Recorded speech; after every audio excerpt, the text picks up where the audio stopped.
ये बात तो हम लोग सब जानते थे। बहुत लोगों ने ये कही भी, हमारी पार्टी की तरफ से भी ये बात कही गई कि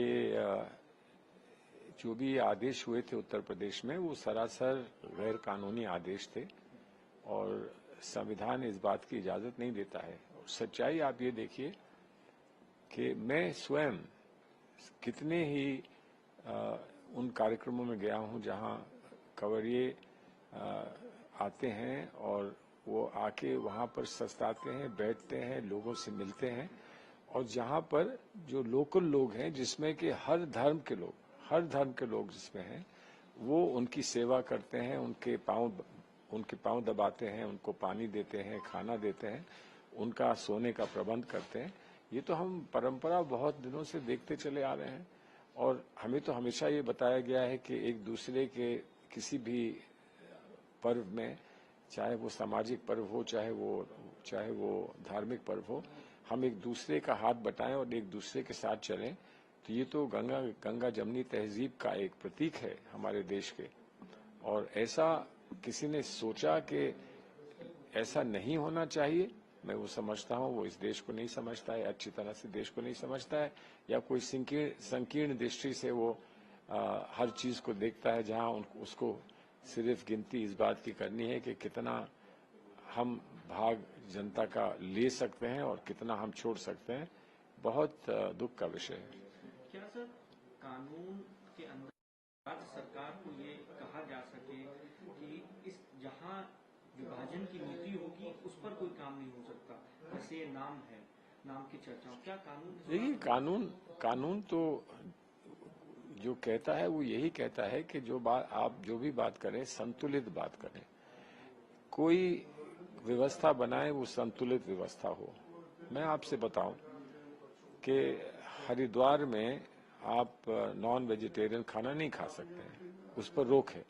हम सब मानते हैं कि वो सही है, इसलिए सही है कि वो एक धार्मिक स्थान है और जहां पर एक विशेष आस्था लोगों की जुड़ी है, तो वहां पर अगर आप एक्सेप्शन कर दें और वहां पर ऐसा ना करें कि आप किसी की धारणा को चोट पहुंचाएं, तो इसका स्वागत होना चाहिए। इसको सब स्वीकार करते हैं और कोई शिकायत नहीं करता है।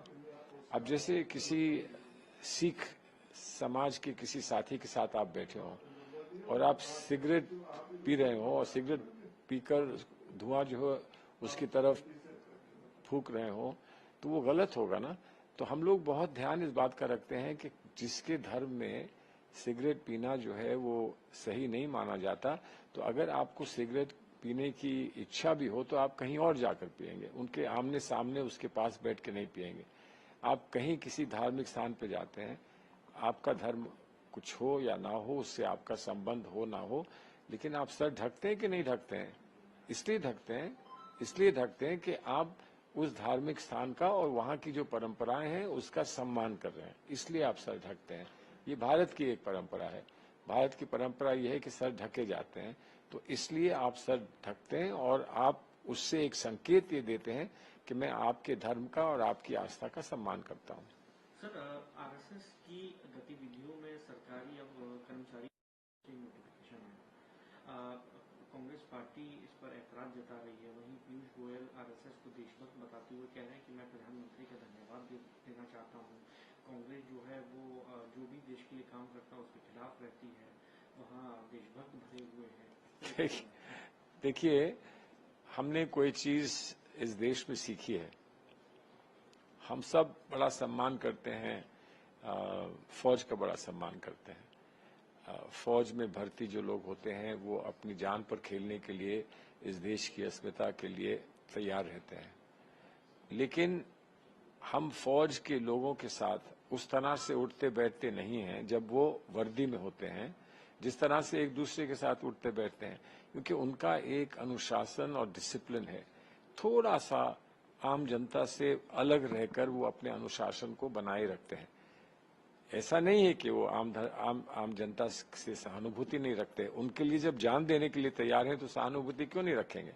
लेकिन उठना बैठना, साथ रहना, किसी विशेष मौके पर अगर वो आए आपके साथ मिल बैठकर कुछ करें, तो तो वो दूसरी बात है। जब घर आए तब सब लोगों को बुलाएं, वो दूसरी बात है। लेकिन जब वो अपने कंटोनमेंट में, डिसिप्लिन में होते हैं, जब वो फौजी ड्रिल कर रहे होते हैं, जब वो कोई कार्य कर रहे होते हैं जिससे उनका डिसिप्लिन संबंधित है, तो वहां आप जाकर उनके साथ मजाक तो नहीं कर सकते, उनके साथ खिलवाड़ तो नहीं कर सकते। तो वो एक विशेष वो होता है। वैसे ही अगर आज ये कहा जा रहा है कि जो सरकारी पदों पे लोग बैठे हैं, तो सरकारी पदों पे जो लोग बैठे हैं उनको कभी वोट डालने से रोका नहीं जाता, बल्कि उनके लिए विशेष वो बनाए जाते हैं, प्रबंध किए जाते हैं। अगर वो कहीं दूर हो और वोट नहीं डाल पा रहे हैं तो उनको पोस्टल बैलेट दिए जाते हैं। लेकिन उनको किसी भी इलेक्शन में आके और इलेक्शन में कैंपेन करने की इजाजत नहीं है। उनको थोड़ा सा कैंपेन से अलग रखा जाता है। चुपचाप वो जो चाहे करें, लेकिन वो खुलकर पब्लिक में आकर कैंपेन नहीं कर सकते, वो किसी मंच पर नहीं बैठ सकते, लेकिन वोट देने का उनको अधिकार है। तो वो एक व्यवस्था है, उस व्यवस्था को बनाया जाता है। कब कहाँ क्या व्यवस्था बनानी चाहिए, इस पर समाज अपना निर्णय लेता है। वैसे ही जब कोई संस्था ऐसी हो जिस संस्था के बारे में उचित या अनुचित, कोई भी हो, उचित या अनुचित, उसके बारे में कुछ सवाल या प्रश्न लगाए जाते हैं, तो वहां पर सरकारी लोगों का जाना क्या सही माना जाएगा या गलत माना जाएगा, ये एक बहुत बड़ा प्रश्न है। और हम ये नहीं आज्ञा लोगों को देते हैं कि आप जाएं तो आप सिर्फ कांग्रेस के दल के सिर्फ प्लेटफॉर्म पर आप जाएं और कहीं ना जाएं। हम वो भी नहीं इजाजत देते हैं कि हमारी पार्टी, जो पार्टी अगर जब हम सत्ता में रहते हैं तो हमारी पार्टी के किसी कार्यक्रम में सरकारी लोग आकर मिलें और बैठें। उनको कहीं कहीं किसी कार्यक्रम में इनवाइट किया जाता है, अगर वो मानिए डीएम है, एसएसपी है, उनको इनवाइट किया जाता है, लेकिन वो वहां पर ऑफिशियल तरीके से आते हैं। लेकिन घुल मिल जाए वहां आकर और वहां कांग्रेस के गीत गाएं, ऐसा ना हमने कभी ऐसी अपेक्षा की है और ना हम समझते हैं कि वो उचित होगा।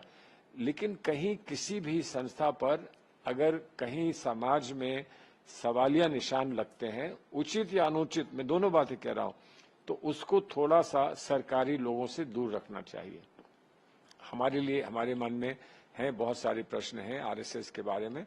हो सकता है कि आरएसएस में कुछ अच्छे पहलू भी हैं, ऐसा नहीं होता है कि किसी में सारे पहलू बुरे ही होते हैं, लेकिन उसमें जो एक मानसिकता और आइडियोलॉजी की बात चली है, उसको लेकर हम लोगों को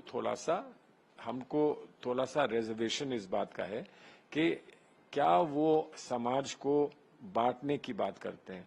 और ये फिर वही प्रश्न आ जाता है कि कहाँ पर आप कम्युनल हो जाते हैं और कहाँ कम्युनलिज्म को आप नेशनलिज्म से जोड़ देते हैं। इसीलिए मैं ये कहता हूँ, देशभक्ति हो लेकिन वो परोपकारी हो। परोपकारी देशभक्ति ही हमारी हमारे देश